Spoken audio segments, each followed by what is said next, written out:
Չորրորդ պատվիրանն է, քո Տեր Աստծո անունը զու տեղը չտաս, ինչու, որտև քո Տեր Աստծո անունը սուրբ է, այստեղ մի գեղեցիկ հրաշք է մեզ բացահայտվում, նախ քո Տեր Աստվածն է սուրբ, և նրա անունն է սուրբ, և եթե դու ուզում ես քո սուրբ Տեր Աստծո անունը տաս, պետք է քո շրթունքները սրբես,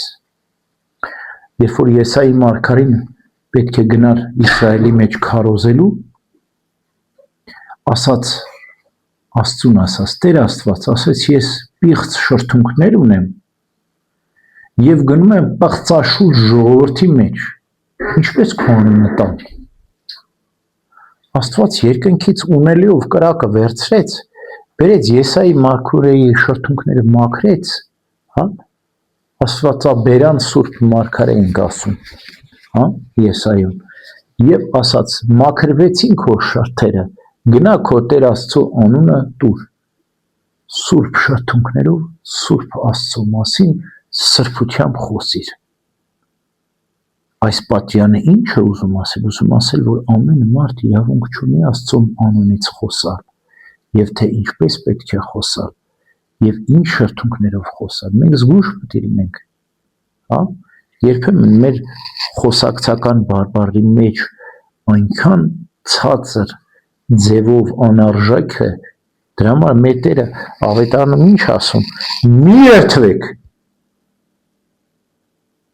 այսօր ամեն մարդ բերանը բացում է երդում է տալիս, բայց ավետարանում Տերն ասում է մի երդվեք, ոչ երկնքով, ոչ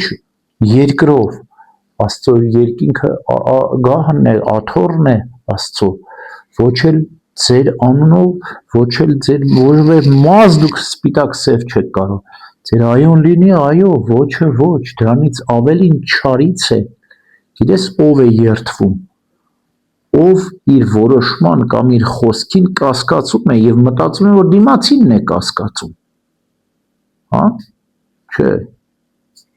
եթե դու ճշմարտախոս ես, երդման կարիք չկա, և եթե դու ճշմարտախոս ես, դիմացինն էլ քեզ ճշմարտախոս է ճանաչում, և երդման կարիք չկա, արդեն վստահ է, որ քո այոն այո է, ոչը ոչ, դրանից ավելին չարից է, չարը մտնում է քո մեջ, և դու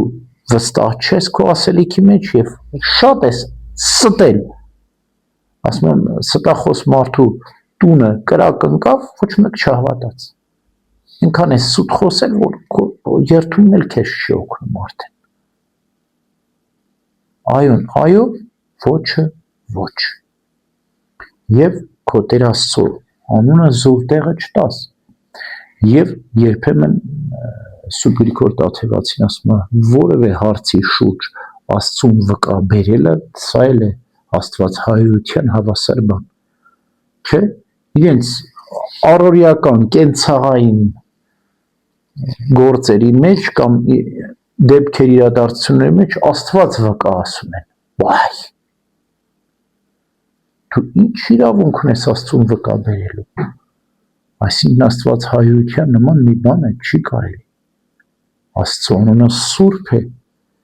և պետք չէ մեր կենցաղային իրականությունների մեջ կամ մեր խոսքերի մեջ երդումներ տալ, Աստծո անունը տալ, Աստծուն վկա բերել, չէ, ամենաշատը, Աստծուն փառք տալ, մեղա Աստծո ասել, Աստծո անունը միայն հոգևոր արժեքների մեջ և հատկապես Սուրբ Գրքի եկեղեցու խորհուրդների Աստծո անունով Սուրբ ավետարանի վրա անեկդոտներ պատմել, կատակներ անել չի կարելի, ծանր մեղք է դա, չի կարելի, ուրեմն Աստծո անունը սուրբ է, և քո Աստծո անունը սրբությամբ կտաս, քո Աստծո անունը զուր տեղը չկաս, 10 պատվիրաններից մեկն է, և մենք հստակորեն պետք է կատարենք այս պատվիրանը, ամեն